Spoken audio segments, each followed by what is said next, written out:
नमस्कार दोस्तों, मैं आप सभी का अपने YouTube चैनल स्पाई ट्यूटोरियल में स्वागत करता हूं। उम्मीद करता हूं आप लोगों की तैयारी बहुत ही अच्छी चल रही होगी। पिछले लेक्चर में हम लोगों ने कोलिजन को चालू किया था, जिसमें इलास्टिक कोलिजन के बारे में डिस्कस किया था। इसके बाद उसके अलग-अलग केस होते थे, वो सब के बारे में हमने डिस्कस किया था। तो आज के लेक्चर में हम कोलिजन का अगला टॉपिक जो इनइलास्टिक कोलिजन और परफेक्टली इलास्टिक कोलिजन है उसको देखेंगे और उसके बेस्ड पे कुछ क्वेश्चंस करेंगे जो एग्जाम में आते हैं। तो चलिए बिना टाइम वेस्ट किए हुए आज का लेक्चर चालू करते हैं। तो देखो सबसे पहले समझते हैं इनइलास्टिक कोलिजन होता क्या है। देखो जिन लोगों ने भी मेरा पिछला लेक्चर नहीं देखा हुआ है तो उनसे रिक्वेस्ट है कि एक बार जाके आप कोलिजन का फर्स्ट वीडियो देख लीजिए, क्योंकि बेस वही है। अभी हम लोग जो करने वाले हैं सब उसका एप्लीकेशन है। तो आई होप आपको ये समझ में आ गया होगा। चलो इसको डेफिनेशन को रीड करते हैं फिर इसको समझते हैं। तो डेफिनेशन कह क्या रहा है? If there is loss of kinetic energy during a collision it is called an inelastic collision. देखो इलास्टिक कोलिजन में क्या होता था कि जब दो बॉडी आपस में टकराती थी तो उनके काइनेटिक एनर्जी जो होता था उसमें कोई लॉस नहीं होता था। लेकिन इनइलास्टिक कोलिजन में जब दो बॉडी आपस में टकराएंगे तो उनके काइनेटिक एनर्जी जो होगी वो लॉस होगी। यहाँ काइनेटिक एनर्जी कंजर्व नहीं रहने वाली है। तो चलिए इसके कुछ पॉइंट्स हैं, क्या क्या कंजर्व रहेगा उसको हम यहाँ पे डिस्कस करते हैं। पहला है momentum and total energy is conserve. तो जो आपका मोमेंटम है, लीनियर मोमेंटम जो वहाँ P इक्वल टू एम भी था, ये आपका यहाँ भी कंजर्व ही रहेगा। यहाँ लिख देता हूँ कांस्टेंट, यहाँ भी रहेगा। अगला है टोटल एनर्जी इज कंजर्व। जो आपकी टोटल एनर्जी आएगी वो भी आपकी कांस्टेंट रहेगी। अगला पॉइंट है kinetic energy is not conserve. देखो काइनेटिक एनर्जी आपका कंजर्व नहीं रहेगा यहाँ। अगला पॉइंट है sum are all of the forces involved are non conservative. इसमें जो भी फोर्सेस इन्वॉल्व होंगे वो नॉन कंजर्वेटिव फोर्स होंगे। ये इलास्टिक और इनइलास्टिक के बारे में बेसिक सा डिफरेंस हुआ। तो चलिए इसका फार्मूला हम कैसे यूज करते हैं, क्वेश्चन कैसे इस पे आते हैं, वो सब के बारे में डिस्कस करते हैं। तो देखो ये कॉन्सेप्ट अभी मैं डिस्कस करने जा रहा हूँ, तो कॉन्सेप्ट को अच्छे से समझिएगा। अगर एक बार आप लोगों ने कॉन्सेप्ट समझ लिया तो क्वेश्चन कैसे भी पूछे आप उसको सॉल्व कर लोगे। तो चलिए अब आप यहाँ देखिए दो बॉडी है, एक बॉडी ए है एक बॉडी बी है। बॉडी ए का मास m1 है, बॉडी बी का मास m2 है। जो बॉडी ए की वेलोसिटी है वो u1 स्पीड से जा रही है और जो बॉडी बी की वेलोसिटी है वो u2 स्पीड से जा रही है। कुछ टाइम बाद क्या होता है कि ए और बी आपस में टकरा जाते हैं और जब दोनों टकराएं, अब देखो अगर दो लोग आपस में टकरा रहे हैं तो उनके वेलोसिटी में कुछ ना कुछ चेंजेस तो आएगा। तो वही यहाँ दिखा रहा है, जो बॉडी m1 है अब वो v1 वेलोसिटी से जाने लगा और जो बॉडी बी है वो v2 वेलोसिटी से जाने लगा। अब इसका कैसे क्वेश्चन हम सॉल्व करेंगे, क्या होगा उसको डिस्कस करते हैं। तो अगर पिछला लेक्चर आपने देखा होगा वहां इनइलास्टिक कोलिजन में मैंने एक आपको कोफिशिएंट ऑफ रिस्टिट्यूशन बताया था जिसको ई से दिखाते थे। तो उसके वैल्यू पे हम डिसाइड करते थे कि कब इलास्टिक होगा, कब इनइलास्टिक होगा, कब परफेक्टली इलास्टिक होगा। तो जहां पे इनइलास्टिक कोलिजन आया, यहाँ पे जो आपका ई की वैल्यू आएगी कोफिशिएंट ऑफ रिस्टिट्यूशन, उसकी वैल्यू 1 से लेके 0 के बीच में ही आएगी। यहाँ इक्वल साइन हटा देते हैं क्योंकि अगर इक्वल हो जाएगा तो वैल्यू आपका इलास्टिक में चली जाएगी और 0 हो जाएगा तो परफेक्टली इलास्टिक में। यहाँ तक किसी को कुछ भी प्रॉब्लम है तो बोलो। चलो अब आगे डिस्कस करते हैं। अब देखो सबसे पहला अपना क्या है, मोमेंटम कंजर्व है। जब भी क्वेश्चन आए जैसे जैसे मैं आपको सिखा रहा हूं ऐसे ऐसे करिएगा, क्वेश्चन आप इजीली सॉल्व कर ले जाओगे। तो चलिए कंजर्वेशन ऑफ लीनियर मोमेंटम, ये क्या होता है कि मास इनटू वेलोसिटी का प्रोडक्ट जो होता है वो आपका क्या होगा, कांस्टेंट होगा। कंजर्वेशन ऑफ लीनियर मोमेंटम, तो पहला का क्या है, बिफोर कोलिजन का बॉडी ए का मास m1 है उसकी वेलोसिटी u1 है। इसी तरह बी का मास m2 है उसकी वेलोसिटी u2 है। कोलिजन के बाद जो बॉडी ए थी वो v1 स्पीड से जाने लगी और जो बॉडी भी थी बॉडी बी थी वो V2 स्पीड से जाने लगी। यहाँ तक कुछ प्रॉब्लम है तो बोलो। कुछ नहीं किया है, सिंपल सा लीनियर मोमेंटम का कंजर्व का इक्वेशन यूज किया है। अब चलो अगला लगाते हैं कोफिशिएंट ऑफ रिस्टिट्यूशन। ये क्या होता था आपका, अगर आपको याद होगा, relative velocity of separation divided by relative velocity of approach, coefficient of restitution. इसको हम किससे दिखाते थे, ई से, रिस्टिट्यूशन। अगर आपने पिछला लेक्चर नहीं देखा है तो आपसे रिक्वेस्ट है कि उसे जाके देख लीजिए, वहां मैंने डिटेल में इसको दिखाया है। तो इसका क्या फार्मूला होता था, रिलेटिव वेलोसिटी ऑफ सेपरेशन। जब ये दोनों सेपरेट हुई तो इनका रिलेटिव वेलोसिटी क्या आया, V2 minus V1 divided by velocity of relative velocity of approach, किस वेलोसिटी से अप्रोच कर रही है इनके बीच का रिलेटिव, तो U1 माइनस U2। अब इसको अरेंज करते हैं तो क्या निकल के आएगा, ई क्रॉस मल्टीप्लाई करा देते हैं, U1 minus U2 equal to V2 minus V1। कुछ नहीं करना है, अरेंज करके आपको इसकी वैल्यू रखनी है। इसको इक्वेशन 2 मान लेते हैं। अब आप इसको ध्यान से देखो, जब हम इन दोनों इक्वेशन को सॉल्व करेंगे, देखो मैंने पिछले इक्वेशन में आपको जो लेक्चर लिया था सारा कुछ डिराइव करके आपको दिखाया हुआ था, लेकिन यहाँ मैं चाहता हूँ ये आपके लिए होमवर्क है, खुद से करिए। कुछ नहीं करना है, बस दोनों को अरेंज करके एक बार यहाँ से V2 अरेंज करना, एक बार V1 की वैल्यू उठा के इस इक्वेशन में पुट करना, तो आपको V1 और V2 मिल जाएगी। तो इन दोनों इक्वेशन से जो फाइनल रिजल्ट आएगा उसको डायरेक्ट लिख रहा हूँ, V1 इक्वल टू M2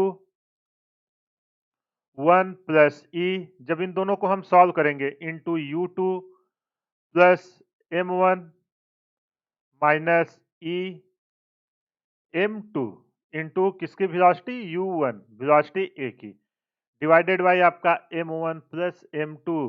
ये आपका 1 की वेलोसिटी आई, V1 टकराने के बाद बॉडी ये किस स्पीड से जाएगा। अब अगर आपको 2 का चाहिए तो जहां जहां 2 है वहां वहां 1 कर दीजिए, जैसा हमने पिछले में किया था, सेम वही कॉन्सेप्ट यहां लगाएंगे। सब्सक्रिप्ट क्या करेंगे, जहां 1 है उसको हम रिप्लेस कर देंगे 2 से, तो V1 की जगह क्या आ जाएगा, हमें V2 की वेलोसिटी। यहाँ पे क्या था, M2, तो यहाँ क्या आ जाएगा, अगर आपने एक याद किया अगला आप इजीली उसको बना सकते हो। ये आ जाएगा M1 ब्रैकेट में 1 प्लस ई, ये तो कांस्टेंट है, इनटू वहाँ U2 था तो यहाँ U1 आ जाएगा। अब प्लस M2 M2 माइनस ई, देखो ये चेंज हो गया है, वहाँ M1 था यहाँ M2 माइनस ई M1, और वेलोसिटी वहाँ U2 थी तो U1 थी, यहाँ क्या आ जाएगा U1 divided by M1 plus M2। ये आपका किसका निकल के आया, जब टकराने के बाद इनइलास्टिक कोलिजन में बॉडी भी किस वेलोसिटी से जाएगी उसका हमने निकाल दिया। अब अगला क्या पूछता है कि कितना काइनेटिक एनर्जी का लॉस हुआ। अब काइनेटिक एनर्जी का लॉस कैसे निकालेंगे, यहाँ लिख देता हूँ, लॉस ऑफ काइनेटिक एनर्जी। तो हम क्या करेंगे, काइनेटिक एनर्जी लॉस निकालने के लिए जो पहले था इसके बाद कितना बचा, तो चलो उसको कर देते हैं। तो पहले क्या था, काइनेटिक एनर्जी सबको पता है हाफ mv स्क्वायर होता है, तो इनिशियल लिखते हैं हाफ m1 u1 स्क्वायर, यही ना, plus half m2 u2 square. इसके बाद बचा कितना, यहाँ half m1 v1 square plus half m2 into v2 का स्क्वायर। आई होप यहाँ तक किसी को कोई प्रॉब्लम नहीं होगा। अब यहाँ पे हम V1 और V2 की वैल्यू पुट करते हैं, put value of V1 and V2 की जब यहाँ रख के, देखो इसका डेरिवेशन आपके सिलेबस में है नहीं इसलिए मैं करा नहीं रहा हूँ। जब इसकी वैल्यू रख के यहाँ पुट करोगे तो जो चेंज इन काइनेटिक एनर्जी निकल के आएगा वो निकल के आएगा half m1 into M2 divided by M1 plus M2। इसके बाद किसकी वेलोसिटी, U1 माइनस U2 का, यहाँ भी नहीं है U2 है, u1 माइनस u2 का, देखो ये बहुत इजी है, आराम से इसको याद कर लेना। u1 माइनस u2 का होल स्क्वायर इंटू 1 माइनस ई का स्क्वायर। ई क्या है आपका? कोफिशिएंट ऑफ रेस्टिट्यूशन है। आई होप आपको ये समझ में आ गया होगा। अगर यहाँ तक किसी को कुछ भी प्रॉब्लम है, आप वीडियो को पॉज करिए, एक बार खुद से देखिए, सारा कॉन्सेप्ट आपको क्लियर हो जाएगा। आई होप आपको ये समझ में आ गया होगा। इनइलास्टिक कोलिजन के बारे में इतना ही था। चलिए अब अगला देखते हैं। अगला जो हमने ई की वैल्यू निकाली थी, एक बार 1 लेके देखा, एक बार ई की वैल्यू 0 से 1 के बीच लेके देखा। अब अगला ई इक्वल टू 0 डाल के देखते हैं। जब हम ई इक्वल टू 0 रखेंगे, वही होता है आपका परफेक्टली इनइलास्टिक कोलिजन। तो चलो इसको डिफिनीशन को रीड करते हैं, फिर इसको भी हम प्रूफ करके देखेंगे। When the two colliding bodies stick together and moves as a single body with a common velocity after the collision is perfectly inelastic। देखो ये कह रहा है कि जब दोनों बॉडी आपस में टकराए तो वो दोनों बॉडी एक हो जाती हैं। जो अलग अलग बॉडी नहीं आ रही थी, वो जब टकराए तो दोनों मिलके एक हो गई और एक कॉमन वेलोसिटी से चलने लगी। तो यहाँ मैं डायग्राम के थ्रू उसको आपको दिखाता हूँ। मान लेता हूँ दो बॉडी थी, M1 A1, एक किस वेलोसिटी से आ रही थी? U1 वेलोसिटी से आ रही थी। एक दूसरी बॉडी है B, जिसका मास है M2 और एक किस वेलोसिटी से जा रही? U2 वेलोसिटी से जा रही। जब ये दोनों टकराए इस पॉइंट पे, अब क्या हुआ देखो, परफेक्टली इलास्टिक कोलिजन हुआ है। तो यहाँ पे जो दोनों बॉडी हैं, ये एक साथ आपस में चिपक जाएंगी। M1 और M2 एक दूसरे में जुड़ जाएंगी, ए और बी, और एक किससे जाएंगी? एक कॉमन वेलोसिटी v से जाने लगेंगी। पहले आप समझिए इसमें डिफरेंस क्या है। यहाँ लिख देता हूं, एक केस है बिफोर कोलिजन का और अगला केस है आफ्टर कोलिजन का।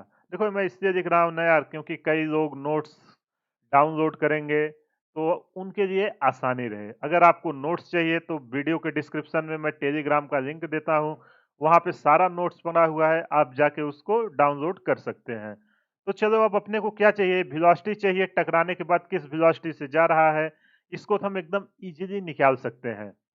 तो क्या लगाते हैं? सबसे पहले कंजर्वेशन ऑफ, अपना पहला औजार, conservation of linear momentum. Linear momentum क्या कहता है? मास इनटू वेलोसिटी का प्रोडक्ट जो होगा वो क्या होगा? आपका कांस्टेंट होगा।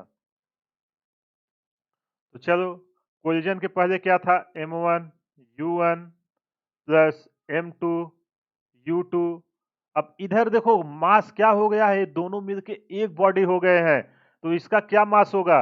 M1 भी v वेलोसिटी से जा रहा है और M2 भी किस वेलोसिटी से जा रहा है? v वेलोसिटी से। यहाँ तक समझ में आया कि नहीं? अब अपने को v चाहिए, तो उसके लिए क्या करेंगे? v equal to M1 U1 plus M2 U2 divided by क्या है? M1 plus M2। देखो कोई भी फार्मूला रटना मत, आपको प्रोसेस पता रहेगा, आप इसको इजीली डिराइव कर दोगे। आई होप आपको ये समझ में आ गया। कोलिजन के बारे में जो 3 टाइप्स थी वन डायमेंशन में, वो सब हमने डिस्कस कर लिया है। 2 डायमेंशन बचा है, उसको अगले वीडियो में डिस्कस करेंगे। अब चलिए इस पे क्वेश्चन कैसे कैसे बनते हैं उसको हम डिस्कस करते हैं, एग्जाम में जो क्वेश्चन आते हैं। चलो सबसे पहले पहला क्वेश्चन डिस्कस करते हैं। देखो क्वेश्चन यार बहुत ही इंपॉर्टेंट है, ध्यान से सारा क्वेश्चन समझिएगा। तो चलो पहले क्वेश्चन को रीड करते हैं और क्या क्या कह रहा है उसको हम लिखते हैं। देखो block A is moving towards identical block B.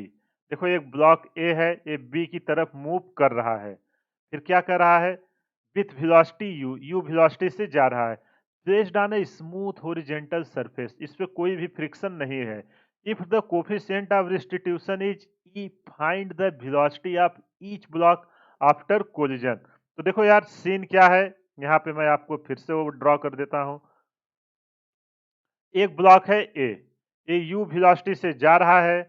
दूसरा ब्लॉक कुछ नहीं बोला, मतलब ये रेस्ट में है, ब्लॉक बी, ये आपका रेस्ट में है, u इक्वल टू 0 है। टकराने के बाद मान लेते हैं, अब देखो आइडेंटिकल ब्लॉक बोला है, आइडेंटिकल हम क्या मान लेंगे कि दोनों का मास जो है ना ये सेम है। तो टकराने के बाद क्या हो रहा है, जो आपका ब्लॉक ए है, एम मास है, ये V1 स्पीड से जाने लग रहा है, और जो ब्लॉक बी है, ये किस स्पीड से जाने लग रहा है, V2 स्पीड से जाने लग रहा है। तो आपको यही V1 और V2 डिफाइन करना है कि क्या होगा, और आपको कोफिशिएंट ऑफ रेस्टिट्यूशन ई दिया है, मतलब इनइलास्टिक कोलिजन है। अब इसको हमने जैसे जैसे प्रूफ किया था, सेम उसी तरीके से इसको आइडेंटिफाई करते हैं। तो चलिए इसको सॉल्व करना शुरू करते हैं। क्वेश्चन समझ में आया कि नहीं? देखो, अगर आपको क्वेश्चन नहीं समझ में आएगा तो आप नहीं कर पाओगे, इसलिए पहले क्वेश्चन को अच्छे से समझिए। तो चलो पहला लगाते हैं, बाई। जैसे हमने डिराइव किया था, सबसे पहले क्या करते थे, कंजर्वेशन ऑफ मास लगाते थे, sorry, conservation of linear momentum. जब हम लीनियर मोमेंटम लगाएंगे, अपने पास दो तीन ही इक्वेशन है, उसी को अरेंज करके कोलिजन के सारे क्वेश्चन हो जाते हैं। तो क्या है, mass into velocity plus mass u2 क्या है आपका, जीरो है, equal to m v1 plus m v2। यहां तक बताइए, किसी को दिक्कत हुआ? किसी को कोई प्रॉब्लम नहीं होगी? देखो, एम से एम कैंसिल हो जाएगा, और इधर क्या है, एक टर्म जीरो हो जाएगा, तो यहाँ क्या बचेगा, u equal to v1 plus v2। समझ में आया ना? यहाँ एम कॉमन लेंगे, एम से एम कैंसिल हो जाएगा, और ये टर्म तो जीरो हो गया है। u equal to v1 plus v2 बना इक्वेशन नंबर 1। चलो अब आगे सॉल्व करते हैं। इससे जो आना था आ गया। अब हमारे पास एक और है, कोफिशिएंट ऑफ रेस्टिट्यूशन। ये क्या होता है, रिलेटिव वेलोसिटी ऑफ सेपरेशन। तो यहाँ देखो, रिलेटिव वेलोसिटी ऑफ सेपरेशन क्या है, v2 माइनस v1। ये टकराने के बाद हमने v1 v2 माना है, तो आ जाएगा v2 minus v1 divided by relative velocity of approach. किस स्पीड से अप्रोच किया, u माइनस जीरो, u2 तो जीरो है ना। अब चलो v2 माइनस v1 यहां से निकालते हैं, minus v2 minus v1 equal to cross product करोगे eu निकल के आएगा। इसको मान लेते हैं इक्वेशन नंबर 2। अब इक्वेशन 1 और 2 को यूज करके हम v1 और v2 की वैल्यू निकालते हैं। तो चलो यहाँ से मैं क्या कर सकता हूँ, v2 इक्वल टू, ये माइनस से इधर आएगा, क्या होगा, v1 plus eu, put v2। देखो, पहला क्वेश्चन है, इससे मैं पूरा कर रहा हूँ, नहीं तो ये सब एकदम इजी है, आप इसको इजीली कर दोगे। जब 1 में पुट करेंगे, u equal to v1 plus eu, v2 की वैल्यू पुट कर दिए हैं। अब देखो, यहाँ v1 कॉमन है, u equal to 2v1 plus eu, इधर हम रखते हैं 2v1। अब देखो, eu इधर आएगा, माइनस हो जाएगा, और u कॉमन लेंगे तो 1 माइनस e बचेगा। यही बचेगा ना, eu को इधर आए, u माइनस eu होगा। जब u को कॉमन लेंगे तो ब्रैकेट में बचेगा 1 माइनस e, और हमको चाहिए velocity v1 equal to u 1 minus e। देखो, बहुत लोग इसका फार्मूला ना आपको रटवाते हैं, लेकिन आप रटिएगा मत, 30 सेकंड भी नहीं लगेगा, आप इसको डिराइव कर दोगे। अब जैसे ही हमने v1 निकाला, सेम इसी तरीके से हम v2 भी निकालेंगे। यहाँ हम क्या करेंगे, जो v2 निकाला है ना, इधर हम v1 निकालेंगे। तो फ्रॉम इक्वेशन 2 से हम क्या करते हैं, v1 की वैल्यू निकालते हैं। यहाँ से जब हम निकालेंगे v1 इक्वल टू क्या आएगा, v2 माइनस eu इधर आके आपका क्या हो गया है, माइनस हो गया है। इस इक्वेशन को v1 को हम इधर लाए, प्लस हुआ, और v2 माइनस eu। यहाँ तक किसी को कुछ प्रॉब्लम है तो बोलो। अब हम इसकी वैल्यू इक्वेशन 1 में रखते हैं, पुट v1 इन इक्वेशन 1। देखो, इस पूरे जो भी कोलिजन से क्वेश्चन आएगा, केवल कैलकुलेशन ही रहेगा, इसलिए आपकी कैलकुलेशन फास्ट होनी चाहिए। जितना ज़्यादा टर्म आप एलिमिनेट एक साथ कर पाओगे, उतना टाइम आप इसमें सेविंग कर दोगे। प्लस v2, जब इसको ऐड करेंगे, u प्लस eu, वो माइनस था, इधर लाए, सेम सेम प्रॉपर्टी को एक side, 2v2 equal to u 1 plus e। अब हमें v2 चाहिए, v2 equal to u 1 plus e divided by 2।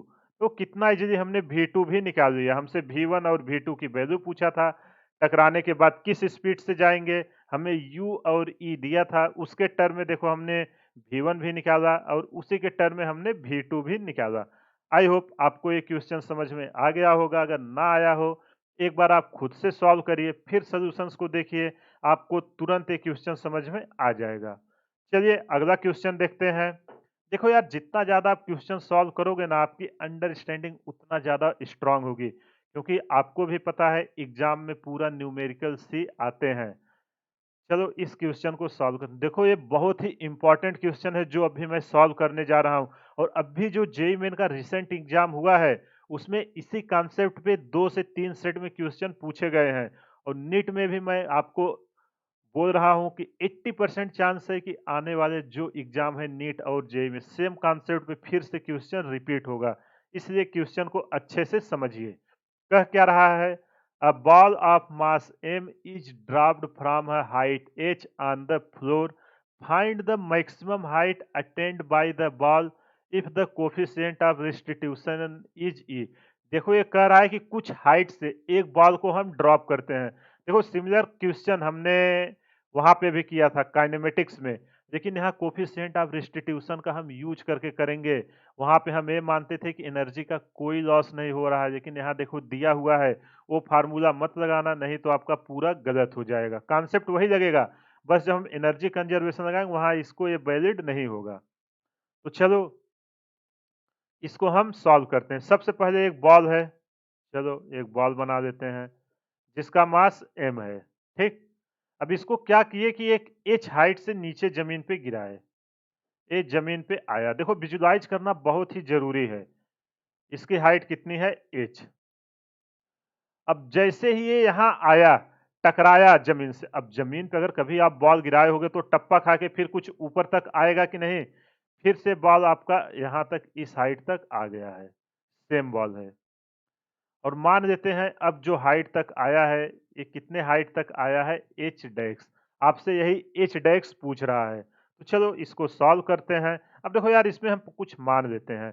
मान लेते हैं कि जब ये टकराया, टकराने के जस्ट पहले इसकी वेलोसिटी u थी, और जब टकरा के ऊपर गया, ये जब ऊपर जाना शुरू हुआ बाउंस करके, तो इसकी वेलोसिटी जो हो गई है वो है v। यहां तक बताओ अगर किसी को कुछ भी प्रॉब्लम हो। एकदम अच्छे से समझा रहा हूँ, ध्यान से समझिए। यू क्या है? जस्ट टकराने के पहले की वेलोसिटी। फ्लोर से जैसे ही टकराए, टकराने वाला है, उसके जितना कम से कम सेकंड आप मान सको, मतलब लिमिट टेंडेंसी है। यहाँ लिख देता हूँ आपको ताकि कोई प्रॉब्लम ना हो। यू क्या है आपका? Let you is the velocity just before striking the floor. You velocity just striking the floor, floor से टकराने के पहले की वेलोसिटी। और भी क्या है आपकी? भी है कि वेलोसिटी फ्लोर के टकराने के बाद जो वेलोसिटी है वो है आपकी रीबाउंड। रीबाउंड हो रहा है ना, रीबाउंड मतलब टप्पा खा रहा है, रीबाउंड वेलोसिटी। ये यू जैसा लग रहा है, इसको मिटा के क्या कर देते हैं? भी। चलो अब इसको सॉल्व करते हैं। इसको सॉल्व के लिए हम क्या करेंगे? बॉल यहाँ आपका रेस्ट से ड्रॉप किया गया है, यहाँ हाथ में था, अगर रेस्ट पे है तो u इक्वल टू क्या आएगा? यहाँ 0 आएगा। इनिशियल वेलोसिटी यही तो आएगी ना, यहाँ भले वेलोसिटी u है, यहाँ पे u डेक्स चलो नाम देना, u आपका क्या आएगा? 0 आएगा, जो इनिशियल वेलोसिटी है u डेक्स। तो हम इक्वेशन ऑफ मोशन जो रीड किए थे उसका लगाते हैं। तो क्या रीड किए थे? v square equal to u square plus 2gh, जब बॉल नीचे आती थी, अगर आपको याद होगा फ्री फॉल का कंडीशन। तो चलो अब उसी को यहाँ पुट करते हैं। फाइनल वेलोसिटी हमने कितना माना है? u, यहाँ u डेक्स है। ठीक, u square equal to, u डेक्स की वैल्यू कितनी है? 0 का स्क्वायर प्लस 2gh। यहाँ से हमें किसकी वेलोसिटी चाहिए? u की। u इक्वल टू निकल के आ गया √2gh। जैसे ये वेलोसिटी निकल के आई, अब इससे जितनी इंफॉर्मेशन दी थी हमें, ये वेलोसिटी पता चल गई। हमें कोफिशिएंट ऑफ रिस्टिट्यूशन का भी यूज करना है। तो चलो यहाँ से मैं कलर चेंज करता हूँ। कोफिशिएंट ऑफ रिस्टिट्यूशन क्या होता है? रिलेटिव वेलोसिटी ऑफ सेपरेशन, और किस वेलोसिटी से सेपरेट हुआ है? v वेलोसिटी से, divided by relative velocity of approach, टकराने की तरफ किस वेलोसिटी से आ रहा है? u वेलोसिटी से। यहाँ तक कुछ भी प्रॉब्लम है तो बोलो। यहाँ से v इक्वल टू क्या निकल के आएगी? v इक्वल टू निकल के आएगी e इंटू यू। तो कितना इजीली हमने निकाल लिया। अगर इसमें हमसे वेलोसिटी भी पूछता ना, तो भी हम उसको इजीली निकाल ले लेते। v इक्वल टू ई और u की वैल्यू कितनी निकल के आई है, √2gh। अगर रीबाउंड वेलोसिटी पूछता तो यहाँ से आप उसको इजीली निकाल सकते थे। अब हमसे पूछ रहा है कि कितने हाइट तक गया, हाइट, जो हाइट गया है उसको माने हैं h डैश। अब देखो जब यहाँ टकरा के गया तो ये तो वेलोसिटी 0 हो जाएगी, फाइनल वेलोसिटी है v स्क्वायर, यही है ना, v स्क्वायर बाई 2g, ऊपर जा रहा है मतलब निगेटिव होगा, तो h डैश की वैल्यू क्या आएगी, v square divided by 2g। ये मैंने काइनेमेटिक्स में एकदम डिटेल में सब समझाया हुआ है। फ्री फॉल का अगर ऊपर जाएंगे तो क्या होगा, वहां से नीचे आएंगे रेफरेंस पॉइंट से तो क्या होगा। अगर कहीं भी आपको कुछ भी प्रॉब्लम है, आप उस वीडियो को रेफर कर सकते हैं। अब v की वैल्यू क्या है, उसका स्क्वायर करना है, e√2gh का स्क्वायर डिवाइडेड बाई 2g। जब इसका आप स्क्वायर करोगे ई स्क्वायर, अब रूट हट जाएगा, क्या बचेगा, 2gh। यहाँ भी है 2g से 2g कैंसिल, और h डैश की जो न्यू हाइट निकल के आई, ई स्क्वायर h। अगर देखो आपको कॉन्सेप्ट भी ये फार्मूला निकालने में हार्डली 30 से 40 सेकेंड लगेंगे। अगर आप ये याद रखते हैं तो बहुत ही अच्छी बात है, अगर नहीं भी याद है तो आप 30 सेकेंड के अंदर अगर आपका कॉन्सेप्ट क्लियर है, आप इसको तुरंत निकाल लोगे। कुछ नहीं किया मैंने, देखो इक्वेशन ऑफ मोशन को यूज किया, यू निकाला, इसके बाद हमने कोफिशिएंट ऑफ रेस्टिट्यूशन दिया हुआ था, उसका फार्मूला लगाया, relative velocity of separation divided by relative velocity of approach. Velocity भी मिल गई, और जैसे वेलोसिटी मिली फिर से इक्वेशन ऑफ मोशन लगाया रीबाउंड से यहाँ के लिए, तो हमें इसका इक्वेशन निकल के आ गया, h dash equal to e square h. I hope आपको ये समझ में आ गया होगा। अगर कहीं भी कुछ भी डाउट है आप कमेंट करिए, मैं आपको उसका सलूशन जरूर प्रोवाइड करूंगा। चलिए अगला क्वेश्चन देखते हैं। देखो एग्जाम में ऐसे ही क्वेश्चन आएंगे एकदम बेसिक बेसिक। अब जो फार्मूला अपना आया था ना, वो फार्मूले को हम डायरेक्ट V1 V2 को यूज करते हैं। जितने भी इलस्ट्रेशन थे वो सब हमने देख लिया है। चलिए अब इस क्वेश्चन को रीड करते हैं और इसको सॉल्व करने की कोशिश करते हैं। A 10 kg ball and 20 kg ball approach each other with velocity 20 meter per second and 10 meter per second respectively. What are their velocities after collision if the collision is perfectly elastic? देखो ये आपसे क्या कर रहा है कि एक 10 जो कह रहा है यहाँ बनाते हैं। एक 10 केजी का ब्लॉक है, किस स्पीड से जा रहा है, 20 मीटर पर सेकेंड से जा रहा है। इसको चलो कुछ नाम दे देते हैं, ए बी जो भी देना है। इसके बाद एक दूसरा ब्लॉक है, अप्रोच ईच अदर। देखो यहां सारा जो फार्मूला आप रट्टा मत मारिएगा, मैंने इस क्वेश्चन को इसीलिए दिया है। वहां जो इसका डायरेक्शन था हम सेम डायरेक्शन में लेते थे, यहां देखो अपोजिट है, तो फार्मूले में जहां जहां वो अपना था U2 की वैल्यू, वहां हम इसको माइनस पुट कर देंगे। इस बात को आप ध्यान रखना, इसीलिए मैंने इस क्वेश्चन को लिया है। इसका मास है 20 केजी और ये आ रहा है 10 मीटर पर सेकेंड की स्पीड से। अब देखो यार क्या होगा कि ये मान लेते हैं बीच में यहाँ आके टकराए। जब यहाँ आके टकराए तो क्या होगा, अब एक V1 स्पीड से जाएगा और ये जो दूसरा है V2 स्पीड से जाएगा। वही आपसे पूछ रहा है कि V1 और V2 बताइए, तो अपने पास V1 V2 का जो हमने डेरिवेशन किया था फार्मूला है, तुरंत उसको यूज करते हैं। तो चलिए अब पहले हमको दिया क्या क्या है उसको लिख लेते हैं। M1 की वैल्यू कितनी दी है, 10 केजी, और यहाँ देखो U1 हमने जो भी डेरिवेशन किया था, अगर आपको याद होगा, दोनों का हमने फॉरवर्ड में लिया था, तो U1 है आपका प्लस 20 मीटर पर सेकेंड। इसी तरह M2 क्या दिया है, M2 आपका दिया है 20 केजी। मैं इस क्वेश्चन को इसलिए लिया हूं ताकि आपको समझ में आ जाए कि गलती कैसे होती है।